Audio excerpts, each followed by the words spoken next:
I want you to imagine, just for a second, that you are standing in front of a massive, incredibly complex machine. Oh, like a giant industrial factory type thing? Yeah, exactly. Like it is towering over you. It's made of heavy steel, thousands of gears, intersecting conveyor belts. Right, endless rows of levers and buttons. You got it. And the manual bolted to the front of this machine makes a very clear, very comforting promise to you. And what's the promise?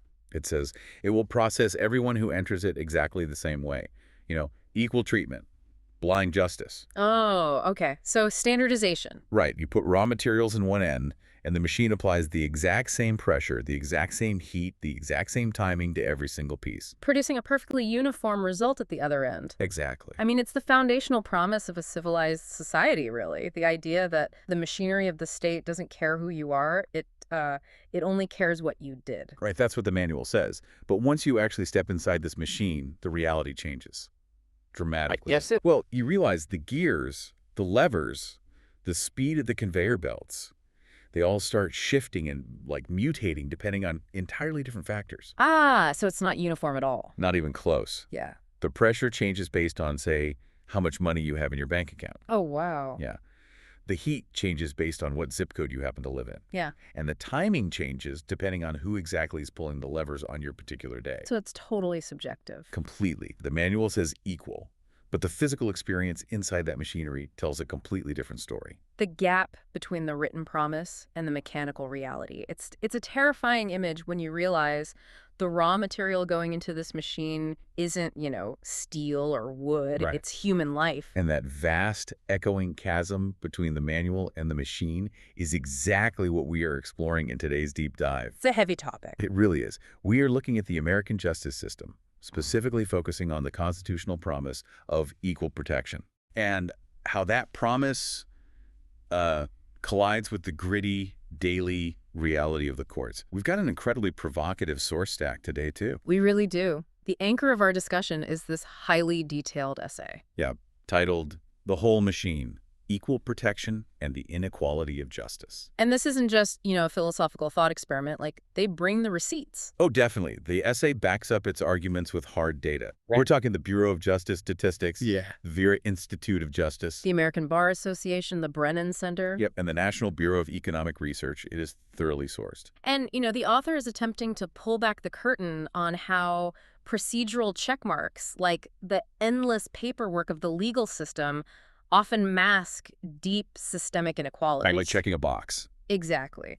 The goal here is to decode why a person accused of a crime experiences this sprawling, multi-layered bureaucracy as a single, crushing entity. What true equal protection would actually look like if society demanded it at, every single stage of the process. Which is a huge if. Massive. But before we get into the weeds, I want to set the parameters for you, the listener. Yeah, that's important. The sources we are diving into today contain heavy systemic critiques of government policy, legal doctrine, and the justice system as a whole. We're dealing with explosive concepts here about constitutional failures and mass incarceration. Absolutely. And while we are not here to take a political stance, endorse the critique, or jump into judicial debates, Right, we're totally neutral here. our job as your guides is to just map out exactly how the author arrived at these conclusions using the provided data. Just laying out the facts of the argument. Exactly. We are going to impartially map out these arguments so you can fully grasp the perspective presented in the original text. So, okay, let's unpack this. Where do we start? The core thesis of this entire essay revolves around a dangerous fundamental confusion in American law. The author argues that we have confused minimum representation with equal protection. To understand why that distinction matters, we really have to look at the constitutional foundation first. Okay, take us back to basics. Well, the 14th Amendment, ratified right after the Civil War, contains two very famous clauses that govern how the state interacts with its citizens. Due process and equal protection, right? Exactly. The Due Process Clause says the state can't deprive you of life, liberty, or property without due process of law. Makes sense. And the Equal Protection Clause demands that no state deny any person within its jurisdiction the equal protection of the laws. The manual on the front of the machine. Yes. And the essay points out that this language is not, a suggestion. It's not optional. Right. It's not a decorative preamble or a bumper sticker for a courthouse wall. It is a strict, binding constitutional command. But the author's arguing that the command is failing. And it's failing because the system measures fairness by looking at a piece of paper, rather than looking at the actual power dynamics at play in the room. Yeah, that's the procedural skeleton argument. Right. Let's look at the Sixth Amendment, which guarantees the right to counsel.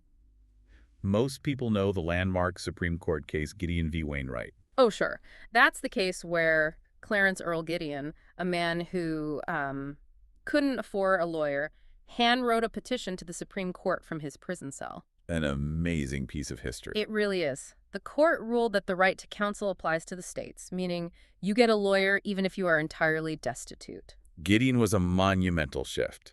And a couple of decades later, the Supreme Court realized that just providing a warm body in a suit wasn't enough. Because you could have a lawyer who just sits there and does nothing. Exactly. So in Strickland v. Washington, the court ruled that the counsel provided must be effective. But, and here is where the essay gets really critical, the essay points out a massive structural flaw in how the system actually measures that effectiveness on a daily basis. Not so. Well, the system operates on procedure. A judge looks at a docket, sees a public defender's name written on the line, and checks a box. Oh, I see. The system says, counsel was present, the procedure was followed. So the procedural skeleton is perfectly intact. Exactly. But the essay argues that representation is merely a method. Protection is the actual purpose. Let me try to visualize this for you, because the distinction between procedure and purpose is crucial here. It really is the crux of the whole thing. It's like buying a house, okay? Wow. You hire a home inspector to make sure it's safe. The inspector hands you a signed report, and the box next to plumbing has a giant green check mark. Okay, good news. Right. Why? Because the inspector walked through the house and saw copper pipes inside the walls. The procedure of checking for pipes was followed. I'm guessing there's a catch. A huge catch. What the inspector completely ignored is the fact that the house is not connected to the city water main. Oh, wow. So you have pipes, but no water. Exactly. The paperwork says the plumbing functions. The procedural skeleton is intact, but the reality is if you turn the faucet, nothing comes out. The actual protective purpose giving you water is non-existent. That captures the illusion perfectly. The public defender's signature on a plea form is, the pipes in the wall. It's Yeah. the checked box. Right. But if the rest of the machinery remains broken or violently unequal, then you don't actually have equal protection. You have unequal protection that has been heavily processed and rubber-stamped with constitutional language. I want to push back on this, though, just a little bit, regarding the idea of a plea form. Sure, go ahead. The paperwork says a defendant's plea was voluntary, and the judge looks down from the bench and asks them directly, "Sir, are you doing this of your own free will? Has anyone coerced you?" Right, the standard plea colloquy. Yeah. And the defendant says, "Yes, I am doing this voluntarily." Doesn't that mean the system worked? I mean, the judge asked the question, the defendant answered it under oath. Well, the record proves that a verbal exchange happened. It proves the procedure occurred. Right. But a record can prove that something happened procedurally without proving that justice happened morally. Think about all the invisible pressures the docket completely ignores. Like what? Well, the court transcript does not record that the defendant is terrified because they are sitting in a violent jail cell. It doesn't record that they are losing their housing by the day, or that their children are being placed in foster care because they aren't home to parent them. Oh, man, that's a lot of pressure. It doesn't record that they don't understand the dense legal jargon being thrown at them in the hallway outside the courtroom. And most importantly, it doesn't record the immense pressure of enhanced sentencing exposures hanging over their head. The threat of much worse time if they don't agree. Exactly. The system asks if the box was checked. But a signature on a form does not protect a person. Time protects a person. Deep investigation protects a person. Having the money to hire your own forensic experts protects a person. Mm-hmm. The essay argues we are calling a surrender voluntary when it is actually just the inevitable result of overwhelming leverage. And if a lawyer alone, no matter how brilliant or dedicated they are, can't fully protect someone from that leverage, it's because that lawyer is just one tiny gear in a much larger apparatus. Okay. The lawyer doesn't control the jail, they don't control the charges, they don't control the judge. The accused isn't just fighting an individual prosecutor. They are facing the state, capital S. Exactly, and that composite entity is what the essay calls the whole machine. The whole machine principle is fascinating because it tackles how the government avoids responsibility. How do they do that? Well, the state is an enormous composite entity. It is made up of the lawmakers in the state capitol, the prosecutors in the district attorney's office, the judges on the bench, the administrators running the local jail, the boards funding the public defenders. The clerks filing the paperwork? Right, and the appellate courts reviewing the cases. For the system to function, all of these separate offices have to work together. But when you accuse the system of being unfair, those different parts suddenly act like they've never met each other. They love to point fingers. Oh, absolutely. The author describes these as accountability silos. Accountability silos, I like that term. Yeah.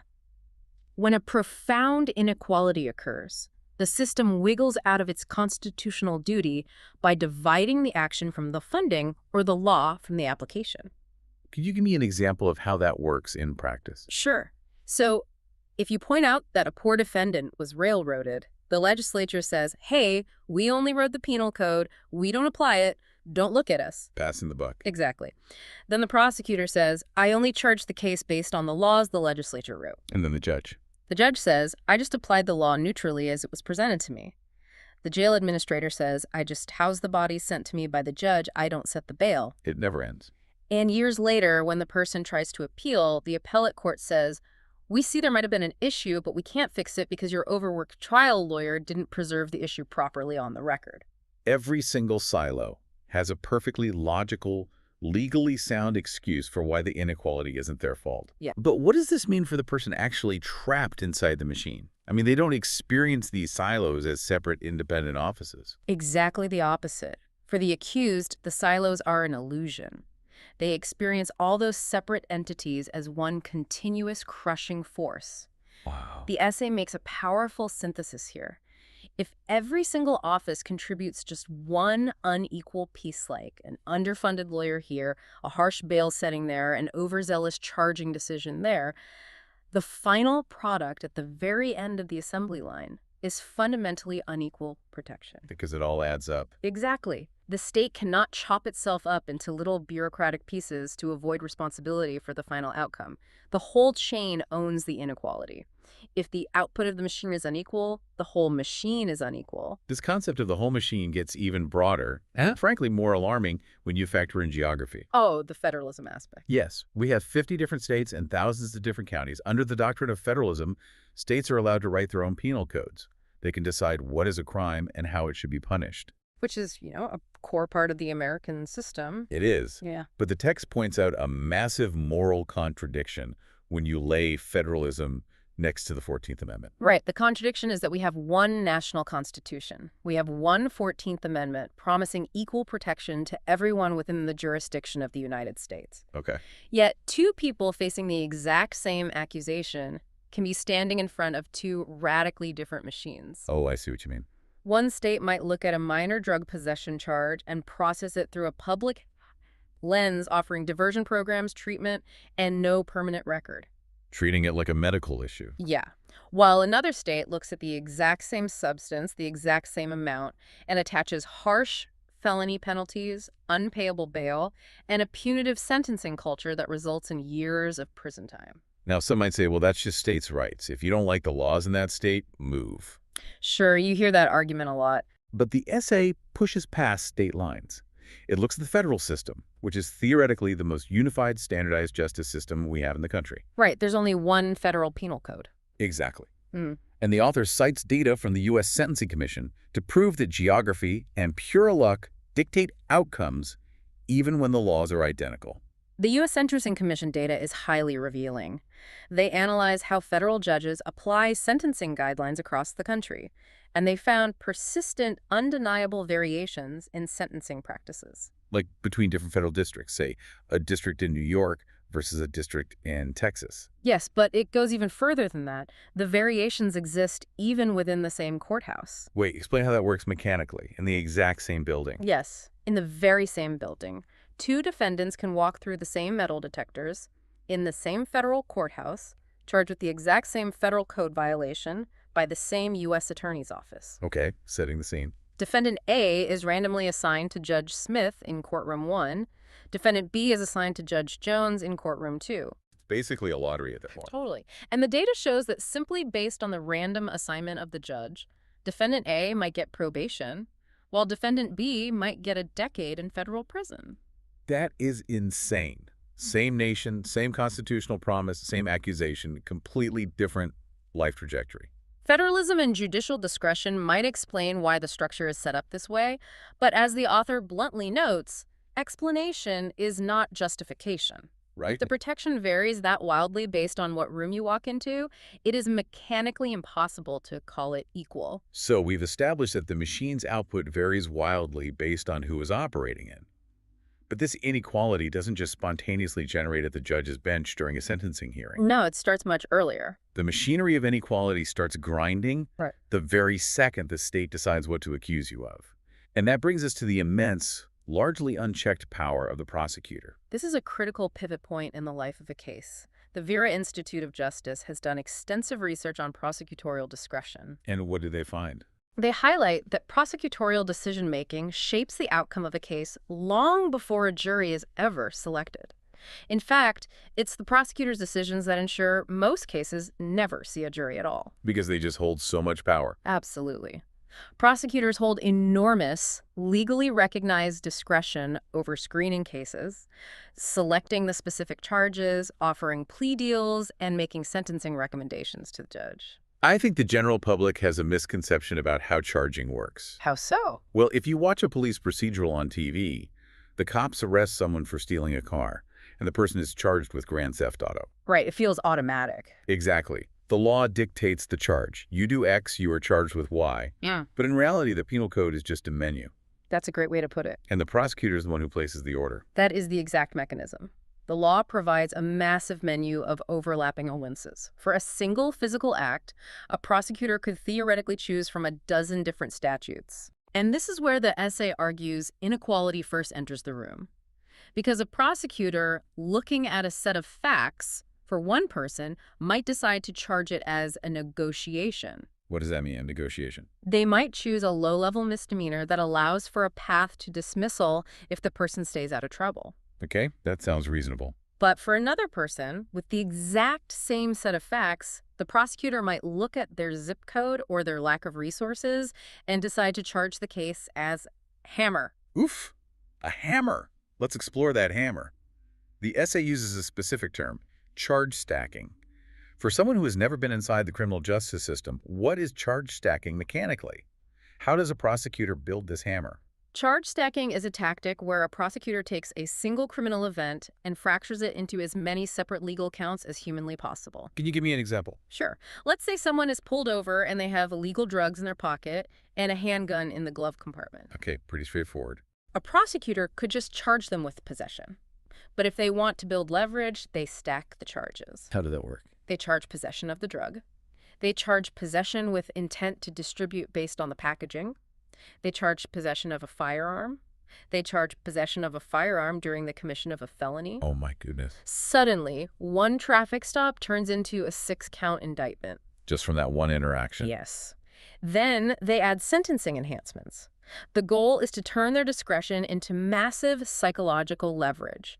They create what the text calls a sentencing cliff. A sentencing cliff. So they build this massive tower of potential prison time, and then they stand the defendant at the edge of it. Exactly. The prosecutor can walk into the room and say to the defense attorney, look, if your client takes this plea offer today, I'll drop 5 of the charges. They plead to 1 count, they do 3 years in prison, and it's over. Okay, so a 3-year sentence. But, the prosecutor says, if they refuse my offer and demand their constitutional right to a trial, I will pursue all 6 stacked charges, plus the enhancements, which carry a mandatory minimum of 40 years. Wait, what? 3 years if you surrender, but 40 years if you fight. That's the cliff. Is that actually legal? Can the state explicitly punish you for exercising your right to a trial? It is completely legal, and it is baked into Supreme Court doctrine. You're kidding. I wish I was. The essay brings up a chilling case to illustrate this. Borden-Kircher v. Hayes. This is a case from 1978 that is foundational to understanding the modern machine. Tell me about it. The defendant, Paul Hayes, was accused of forging a check. The amount of the check was $88.30. $88. Okay. We're not talking about the heist of the century here. No. The prosecutor offered Hayes a plea deal, plead guilty to the forgery, and the prosecutor would recommend a 5-year sentence. 5 years for $88 seems steep, but okay. But the prosecutor added a threat. Hayes had 2 prior felony convictions on his record. Neither was violent, but they existed. Right. The prosecutor told Hayes that if he refused the 5-year plea deal and went to trial, the state would indict him under the Kentucky Habitual Criminal Act. What did that mean for him? Under that specific law, a 3rd felony conviction carried a mandatory sentence of life in prison. What? So take 5 years for an $88 check, or go to trial and risk dying in prison. What did Hayes do? Hayes refused the plea. He demanded his trial. Wow, brave guy. Well, the prosecutor followed through on the threat, re-indicted him under the habitual offender law, and took him to trial. Anyway. Hayes was convicted of the forgery, and because of the habitual offender enhancement, he was sentenced to life in prison. Life in prison, over less than $100. The case went all the way to the Supreme Court. Yeah. Hayes argued that this was a vindictive prosecution, that the state was punishing him with a life sentence simply because he exercised his constitutional right to a trial. It totally sounds like it. How did the Supreme Court justify keeping him in prison for life over that? The Supreme Court ruled against Hayes. They said that the prosecutor's conduct was perfectly constitutional. How is that possible? The court's reasoning was that plea bargaining flows from the mutuality of advantage. They argued that since Hayes knew the consequences, the prosecutor was just engaging in the normal give and take of plea bargaining. Give and take. Threatening someone with a life sentence to induce a guilty plea is not considered unconstitutional vindictiveness. It's just the mechanics of the system. The give and take. That phrase is doing a lot of heavy lifting. The essay calls this dynamic survival bargaining. And I think that's the perfect term. It really is about survival at that point. If I am sitting in a room and I am facing a choice between a plea deal that ruins the next 5 years of my life or a trial that risks ending my life entirely by locking me in a cage until I die, my right to a trial isn't actually a right anymore. No, it becomes a liability. It's a massive, terrifying risk. It's a gamble with my actual existence. How can anyone look at that dynamic and call the resulting plea voluntary? That is the essay's core critique of the trial penalty. The system theoretically offers you a right to a trial by a jury of your peers, but it practically, mechanically punishes the exercise of that right with catastrophic consequences. It's wild. The plea bargain is the discount you get for submitting to the machine. Asserting your constitutional right is the danger. That is so twisted. The author points out that when the state is legally permitted to use wildly enhanced exposure to pressure a surrender, and then the court checks a box calling that surrender voluntary, it reveals the absolute illusion of the procedural skeleton. And we have to add another massive layer of pressure here, because this survival bargaining isn't happening in a comfortable lawyer's conference room with a cup of coffee. No, definitely not. We have to look at where the defendant is physically located while they are being handed this impossible choice. Very often they were sitting inside a cage.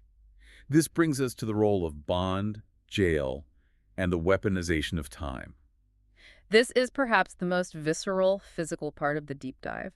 The essay anchors this argument in data from the Bureau of Justice Statistics from mid-year 2024. What did the stats show? The BJS reported that 69% of the local jail population in the United States was unconvicted. Wait, 69%? Yes. These are people who are awaiting court action. Under the law, every single one of those people is presumed innocent. Let that number sink in for you. Yeah. 69% of the people sitting in local jails have not been convicted of the crime they're being held for. Why are they there? In the vast majority of cases, they are there because they cannot afford to buy their freedom. They cannot post cash bail. So it comes down to money again. Exactly. The system sets a price tag on their liberty, and they don't have the funds. And the National Bureau of Economic Research, the NBER, has extensively studied the downstream effects of this pretrial detention. And what do they say? Their data shows something deeply disturbing. Pretrial detention significantly increases the probability of conviction, primarily because it drives up guilty pleas. So just the act of being held in jail makes you statistically more likely to be convicted, regardless of the actual evidence against you. Yes. How does the bail mechanism actually create that reality? Well, the essay argues that bond turns freedom into protection for sale. Let's contrast 2 realities to see how the mechanism works. Imagine 2 defendants arrested for the exact same crime. Okay, so setting the stage again. Defendant A is wealthy. The judge sets bail at $50,000. Defendant A writes a check, or pays a commercial bondsman the non-refundable 10% fee of $5,000. And then what? Defendant A walks out of the courthouse. They go home. They sleep in their own bed, eat their own food, and maintain their physical and mental health. They keep their job, which means they keep their income. Life goes on, mostly. Right. They can afford to sit at a dining room table with their private defense team, review documents, track down witnesses, and build a robust defense. They have the time and the environment to fight. Now look at Defendant B. They are living paycheck to paycheck. The judge sets the same $50,000 bail. They don't have 50 grand, and they certainly don't have 5 grand to give to a commercial bondsman, so they go into custody. They are transported to the local county jail. And what happens to their life? It falls apart. They miss 3 days of work, so they're fired. Because they lost their job, they can't pay rent, so they lose their apartment. Exactly. Their car is impounded and racking up daily fees they can't pay. Their family falls into crisis. And the essay makes a profound moral observation about this dichotomy. Yes, which is, if freedom before trial depends on money, then poverty becomes an act of punishment before conviction. Before conviction. Right. The state might categorize cash bail as a neutral appearance mechanism, just a financial incentive to make sure you show up to your court dates. That's the official line. But the physical, mechanical reality is that Defendant A is fighting the state from the comfort of their living room, and Defendant B is fighting the state from a cage. The manual says they have equal protection, but the machine is crushing Defendant B before the trial even starts. Let's talk about the physical realities of that cage, because the text goes into detail about the jail environment and how it actively degrades a person's ability to defend themselves. It's brutal. Jail is loud. It is often violent. We are talking about severe sleep deprivation, constant fear for your physical safety, medical neglect. Yeah, and how do you actually communicate with your lawyer when you are inside? It's got to be nearly impossible. Communication is heavily restricted and monitored.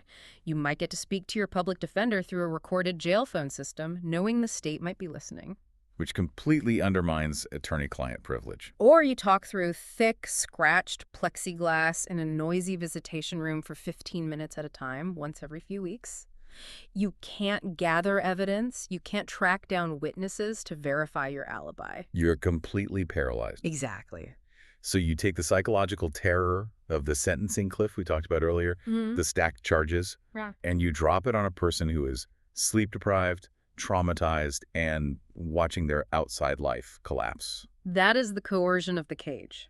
Eventually, a person might plead guilty not because the state proved its case beyond a reasonable doubt, but because getting out of that cage becomes the only priority. Even if it ruins their future. Even if it means taking a felony conviction on their permanent record, they will sign the plea form just to go home, or just to get transferred to a prison where the conditions are slightly more stable than the chaos of a county jail. The paperwork submitted to the judge will say the plea was voluntary, but the architecture of the jail and the pressure of the bond coerced it. The procedural skeleton hides the moral failure. Always. Okay, so you are locked in a cell, you are sleep-deprived, your life is falling apart, the prosecutor has stacked charges against you to create a 20-year sentencing cliff, and you desperately need someone to fight for you. You are facing the whole machine, and you need a healed. And that brings us to the actual lawyers, and what the essay calls the price tag on the shield. When we talk about the Sixth Amendment right to counsel, the reality on the ground is radically uneven. How bad is the disparity? Well, the Bureau of Justice Statistics identifies multiple different models for how states and counties handle indigent defense. Like public defenders? Yes. Some places have robust public defender offices with salaried attorneys. Others use assigned counsel systems where private attorneys take cases from a list for an hourly rate. Okay. Others use flat fee contract models where an attorney bids to handle hundreds of cases for a set amount of money. That sounds like a conflict of interest right there. The American Bar Association, the ABA, has studied these systems extensively, and they have repeatedly highlighted a massive systemic problem across almost all of them. Which is? Excessive, unsustainable defender caseloads. I want to pause right here and make something incredibly clear, because the essay makes a very crucial distinction, and it's important we get this right for you listening. Yes, very important. The public defender is not the enemy in this critique. The author is not attacking the lawyers doing the work. Absolutely not. In fact, the text is very clear that many public defenders are brilliant, courageous, deeply dedicated lawyers who are fighting valiantly for their clients. So who is the enemy? The enemy is the structure that overloads and underfunds them. The problem is a bureaucratic system that takes a brilliant lawyer and hands them an impossible, crushing volume of cases. Let's use an analogy to map out the reality of this caseload. I think of the adversarial justice system like stepping into a professional boxing ring. Oh, I like this. On one side, you have the wealthy defendant. They have tapped into the private defense market. They essentially bought a team of 20 specialists. They're loaded up. Right. They have head trainers, cut men, video analysts reviewing the opponent's every move, nutritionists keeping them in peak condition. They are ready for a championship fight. And the other side? On the other side is the indigent defendant. The state hands them a trainer. And this trainer is fantastic, a true genius of the sport. Yeah. But there is a catch. A big one. That trainer is currently managing 200 other fighters, and all 200 of them are in the ring taking punches at the exact same time. Good grief. The trainer is sprinting from corner to corner, throwing water, shouting 30 seconds of advice, but they are physically, mathematically spread too thin to protect anyone effectively. It's a stark, brutal reality. A brilliant lawyer without time is just a procedural checkmark. Back to the skeleton. Right. A lawyer without funded investigators cannot find the surveillance video that proves you weren't there. A lawyer without the budget to hire independent forensic experts cannot challenge the state's flawed DNA analysis. They just don't have the tools. They cannot provide the same defensive architecture as a wealthy defendant's private team. The Constitution promises that you will have counsel, but the courtroom effectively sells superior, robust protection to whoever can afford it. Free market versus government rationing. Exactly. Private defense operates on a free market with unlimited resources. Public defense operates on a strict, deliberately starved government budget. And the essay points out that the inequality of resources doesn't stop with the lawyers. There is another part of the machine that almost never gets talked about, but controls the flow of everything. The clerks and the court administrator. Yes, the people who control the paper trail. The author refers to this as the clerk system. This is an invisible, highly bureaucratic barrier to equal protection. How does it act as a barrier? Well, for a wealthy person with a private law firm, navigating the bureaucracy is handled seamlessly by staff. Paralegals pull transcripts, file motions, format proofs, pay the filing fees, and track docket notices. It happens in the background. You don't even see it. But for a poor defendant, especially one who might be self-represented on a post-conviction appeal or simply trying to understand their own record, the clerk's office is a labyrinth. I've looked at some of these local court rules, and they are absurd. Your motion must be filed in triplicate on 8.5 by 11 paper with specific margins, bound a certain way, and accompanied by a $250 filing fee. Exactly. Just knowing what to ask the clerk for, or how to format it so a judge won't instantly reject it, requires a level of legal literacy the average person doesn't have. Plus the actual monetary cost of access. Getting a certified copy of your own court transcript or plea colloquy can cost dollars per page. A trial transcript can cost hundreds or even thousands of dollars. Just to read what happened at your own trial. Right. The system proudly claims that the court record is public, but as the text points out, it prices and proceduralizes access so heavily that it is entirely out of reach for the very person whose life is being controlled by that record. It's another mechanical way the system filters justice and access through wealth. If you can't afford the paper, you can't access the protection. Simple as that. So let's look at the board. We have unequal leverage from the prosecutor with charge stacking. We have unequal pressure from the jail coercing pleas. We have unequal shields from the defense due to massive caseloads. And we have unequal access to the records. In theory, the adversarial system relies on one person to sit in the middle of all this chaos, see the imbalances and balance the scales. The judge. The ultimate referee. But the essay argues that even the bench is fully compromised by the machine. This is the illusion of judicial neutrality. We desperately want to believe judges are insulated from the machine. They wear black robes, they sit elevated above the courtroom, they swear oaths to impartiality. The symbolism is powerful. The symbolism is designed to project pure neutrality.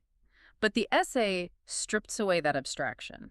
Judges are human beings, and they operate inside highly specific local legal cultures and intense political climates. They do not exist in a vacuum. But wait, isn't their whole job, structurally, to be outside the machinery, to be the neutral referee calling balls and strikes. Formally, yes. Yeah. But practically, you have to look at the environment they exist in and the incentives they face. The Brennan Center for Justice has done extensive, data-driven research tying judicial re-election pressures directly to harsher criminal sentencing. Oh, because judges are elected in a lot of places. Exactly. In many states, judges are elected officials. They have to run political campaigns, raise money, and secure votes to keep their jobs. Yeah, nothing tanks a judicial campaign faster than a headline that says you are soft on crime. Exactly. The Brennan Center research described how judicial campaigns are heavily shaped by tough on-crime messaging. So they have to look tough to keep their job. If a judge knows an election is coming up in 6 months and they are faced with a high-profile case or even a routine case that might catch the attention of a local reporter, the political pressure to sentence harshly is immense. Wow. The essay makes a chilling point here. When punishment becomes campaign language, the defendant becomes political material. That is such a heavy, haunting phrase. The defendant becomes political material. It really is. So equal protection is supposed to mean you are judged purely on the facts of the case. Did you commit the act, and what is the appropriate legal remedy? That's the ideal. But instead, you might be judged by your proximity to Election Day. If your sentencing hearing is in October of an election year, you might get 5 years. If it was in February of a non-election year, you might get probation. Or you might be judged by your social class, your local reputation, or whether you have a familiar family name. It's so arbitrary. The author argues that a judge may not consciously intend to be biased, but if they're situated in a local courthouse culture that implicitly treats certain demographics or certain types of defendants as local problems rather than individual citizens under the law, neutrality is fundamentally compromised. Because they're playing to the crowd. Right. Equal protection demands judging the facts, not whether the defendant belongs to the local network of respectability or whether locking them up will secure an endorsement from the police union. Okay, we've now traced this entire machine for a single charge. We've gone from the legislature writing the menu, to the prosecutor stacking the charges, to the jail cell coercing the plea. To the public defender managing 200 cases, past the clerk's paywall, and up to the politically pressured judge's bench. Exactly. And the output of that machine is a conviction. But what happens if this wildly unequal machine produces a conviction, and then, 5 or 10 years later, that same person ends up back in the system? According to the essay, the machine changes its rules entirely. We are entering the territory of the first offense equality rule and the record multiplier. This is structurally the most complex legal and philosophical argument in the essay, but it is absolutely vital to understanding how mass incarceration sustains itself. It really is the engine of the whole thing. We're talking about habitual criminal laws, 3 strikes laws, and prior record sentencing enhancements. Legal doctrine currently treats prior convictions as sentencing enhancements, not as new elements of a crime. The essay cites a whole lineage of Supreme Court cases here, which we should definitely unpack. Almendarez-Torres, Ewing v. California, Apprendi, Erlinger. Let's take those slowly. What is the through line of all those cases? The through line of current constitutional doctrine is that the state is allowed to look at your past criminal record and use it to mathematically increase your punishment for a present crime. For example, in Apprendi, the Supreme Court ruled that any fact that increases the penalty for a crime beyond the prescribed statutory maximum must be submitted to a jury and proved beyond a reasonable doubt. Which sounds like a massive win for defendants' rights under the Sixth Amendment. It was, but there was a massive exception carved out. The court specifically exempted prior convictions, relying on an earlier case called Almendarez-Torres. And what did that exception do? The doctrine says that because a prior conviction was already adjudicated in the past, a judge can just look at your rap sheet today and use it to double or triple your sentence without a jury having to weigh in on it. Wait, hold on. We need to stop right here, because this is where a lot of people, including me, are going to hit the brakes. I figure you might. The essay is arguing against using prior records to increase sentences. But if someone repeatedly breaks the law, common sense dictates the penalty should go up. If you touch a hot stove once, you get burned. If you touch it 10 times, maybe you need a bigger burn to learn the lesson. The hot stove analogy. Right. Why should the court ignore a documented pattern of behavior?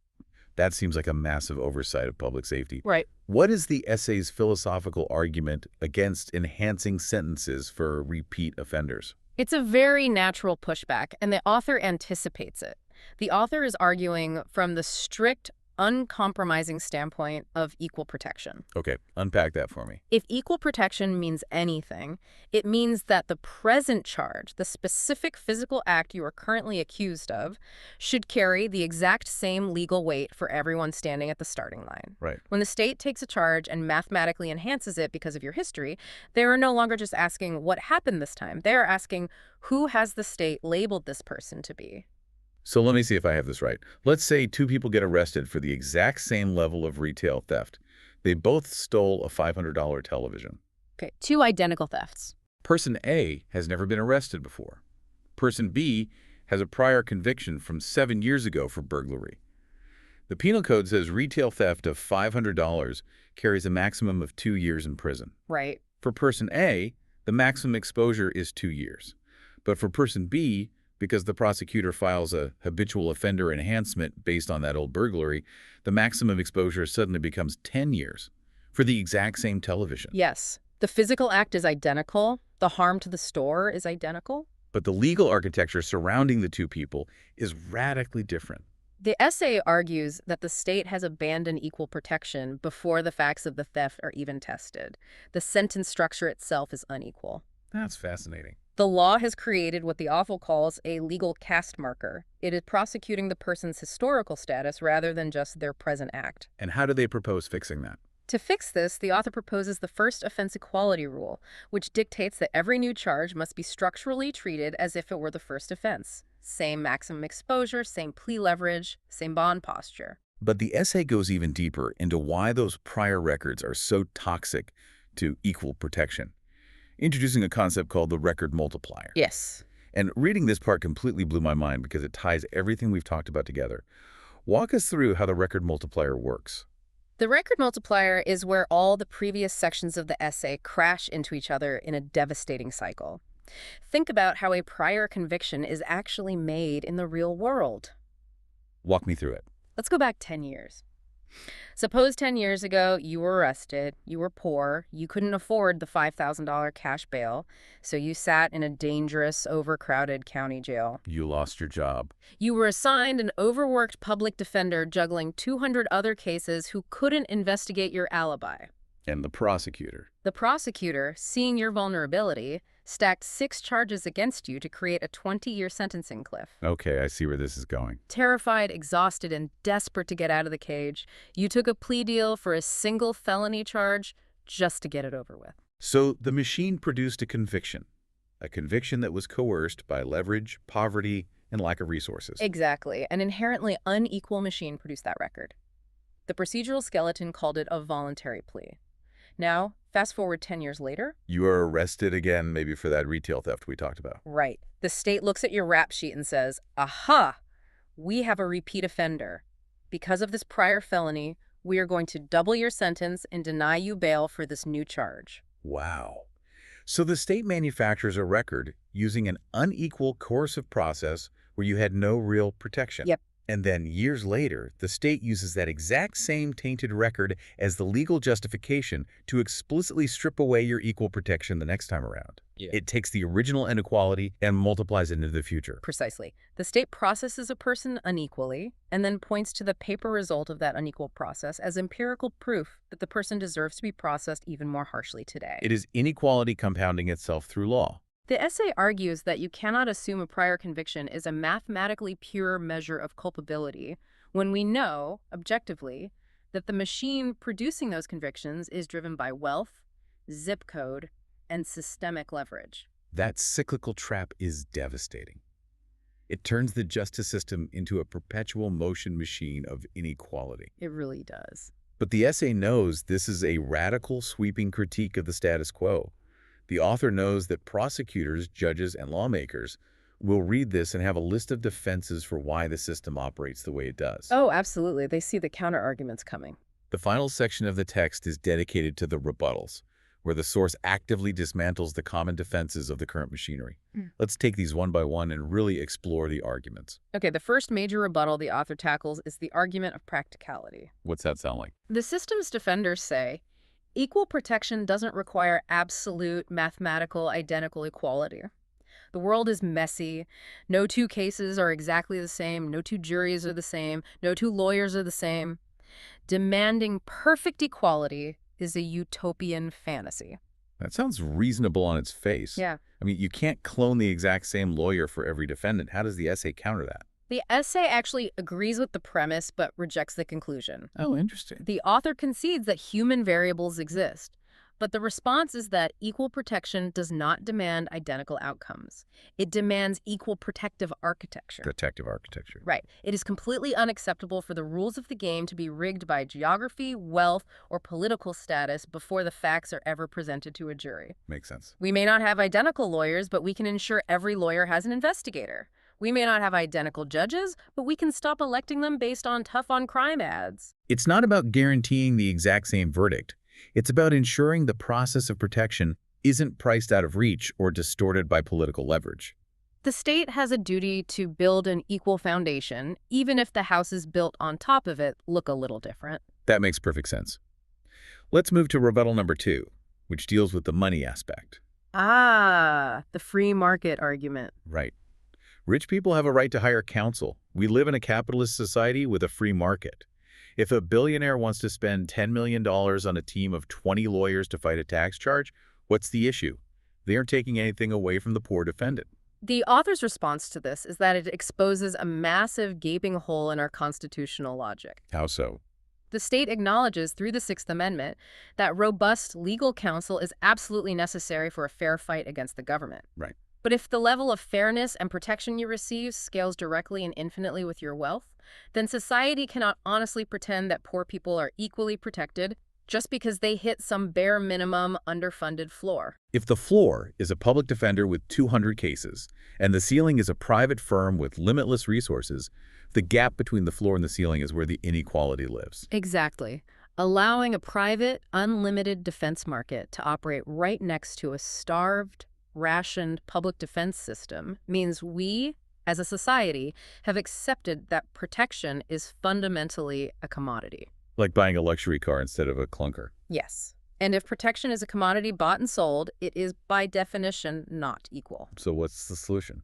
The author argues that if we truly believed in equal protection, the state would be forced to fund public defense at the exact same level of leverage as the prosecution, completely removing personal wealth from the equation of constitutional rights. Wow, that would be a massive shift. Huge. Let's tackle rebuttal 3, which goes back to the jail.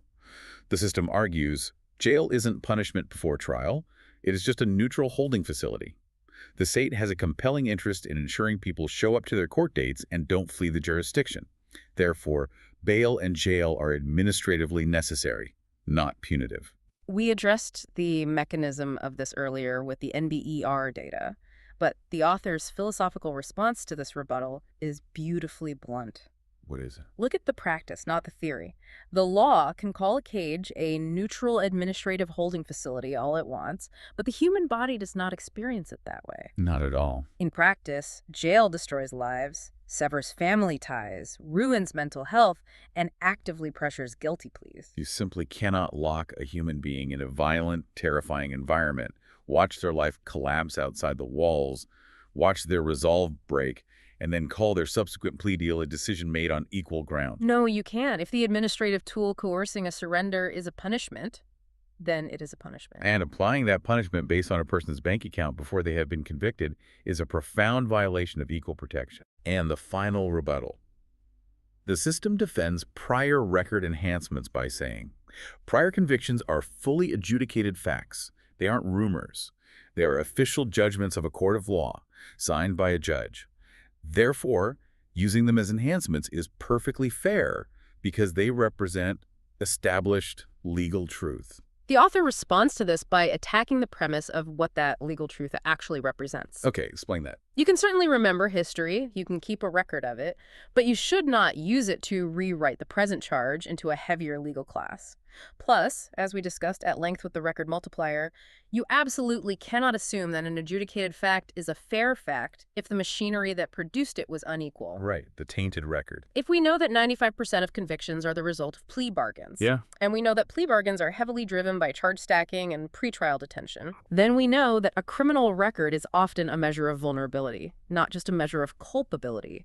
You cannot transform a history of vulnerability into a legal status that alters present-day constitutional rights. Okay, Let's take a deep breath and pull all these threads together. We have mapped out a massive, heavily interconnected machine today. We really have. We've gone from the lofty, abstract promises of the 14th Amendment down into the gritty, mechanical realities of how the system actually operates. We've looked at the leverage of the prosecutor, the coercion of cash bail, and the local jail, the breaking point of overworked public defenders, The bureaucratic maze of the clerk's office. the political pressure on elected judges, and the compounding trap of criminal records. So, synthesizing all of this deep dive, what is the core takeaway for you, the listener?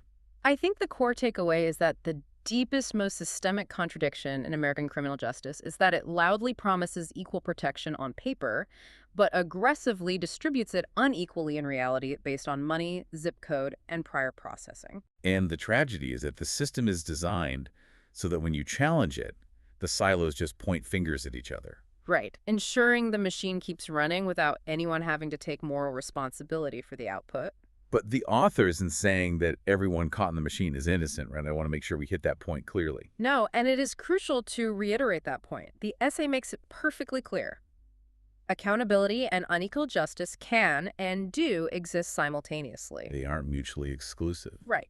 A person can be deeply flawed, they can be factually guilty of a crime, they can be entirely responsible for their actions, and they can still be denied equal protection by the state. Believing in personal accountability does not mean we have to accept an unequal coercive machine. Exactly. The state has a constitutional duty to protect equally, regardless of the guilt or innocence of the accused. The Constitution doesn't say equal protection for the innocent, it says equal protection for all. Exactly. And that brings us to a final lingering thought for you, the listener, to take with you long after this deep dive ends. Something to mull over. We are deeply culturally conditioned as a society to look at someone's criminal record as the absolute end of the conversation. We really are. When we see a rap sheet or we hear someone is a convicted felon, we think, well, the court spoke. That's the ultimate proof of who they are and what they deserve. Final word. But based on everything we've explored inside the machinery today, Yep. what if a criminal record isn't the end of the story? Oh, that's a good question. What if you, whether you're acting as a citizen reading the news, a voter at the ballot box, or a juror sitting in a courtroom, started treating a criminal record as the beginning of a question? The beginning of a question. I love that. The next time you see a docket or hear about a plea deal on the evening news, think about the gears and the levers we talked about today. Okay. Look past the paperwork. Look past the procedural skeleton. Ask yourself, was this outcome truly produced by the moral application of justice? Or was this person simply processed by the machine? That is the exact question the systems manual does not want us to ask. No, it doesn't. But based on the evidence, it is the only question that can lead us toward actual, meaningful, equal protection. Keep questioning the manual and keep looking at the gears. Thank you for joining us on this deep dive.